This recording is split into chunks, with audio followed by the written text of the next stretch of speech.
पूरे देश को पता लग जाएगा कि हिंदुस्तान का धन कहां है, किसके हाथ में है, पिछड़ों के हाथ में कितना, दलितों के हाथ में। मेरे 2% धन है, मुझे 50%।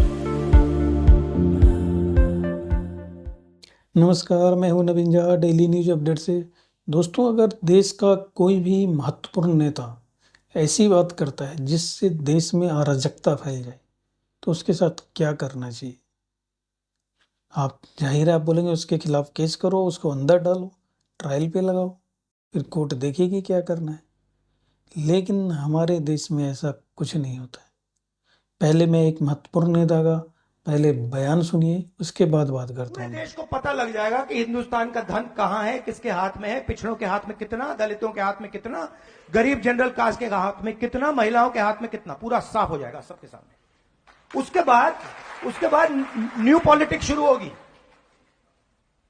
उसके बाद ये स्टेज पे ऐसे कभी नहीं खड़े होंगे।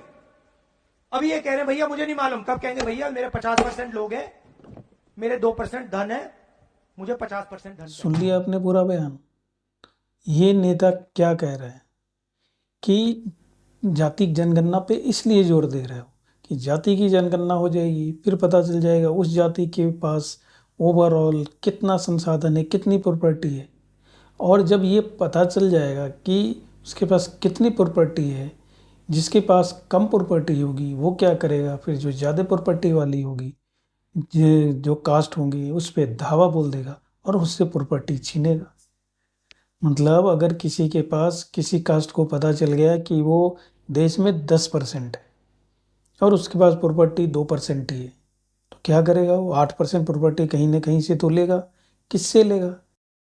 तो फिर अडानी अंबानी के घर पे छापा मारेगा, दावा बोलेगा और वहां से लूटेगा, या एरिया में जो जमींदार होगा, जो जिसके पास पैसे होंगे, उससे छीनेगा। तो ये जो कॉन्सेप्ट है ना, ये कॉन्सेप्ट जो है वो लेफ्ट वालों का कॉन्सेप्ट है।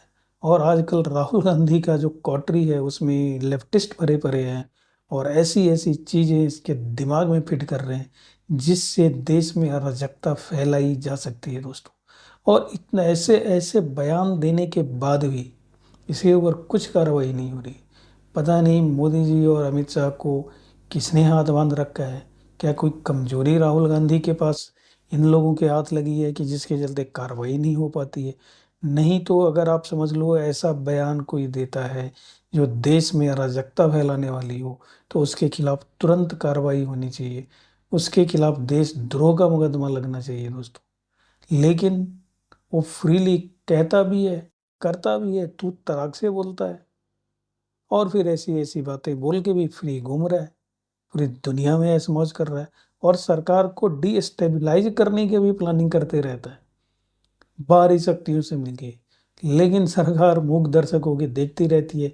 पता नहीं इनकी क्या राजनीति है या क्या कमजोरी है, ये समझ से परे है दोस्तों। लेकिन ऐसा करके वो अपने जो सपोर्टर हैं उसको हतोत्साहित जरूर कर रहे हैं। ऐसा ना हो कि जो सपोर्टर हैं वही इनके खिलाफ हो जाए दोस्तों। तो ऐसा बयान देने वालों के ऊपर सख्त से सख्त कार्रवाई करनी चाहिए। नहीं तो देश में अराजकता फैलने से कोई नहीं रोक सकता। और इनके तो सपोर्टर बोलने लगे थे कि ये बांग्लादेश बन जाएगा, जब बांग्लादेश में कूप हुआ था। तो ये सब क्या है? ये उसी का पार्ट है दोस्तों।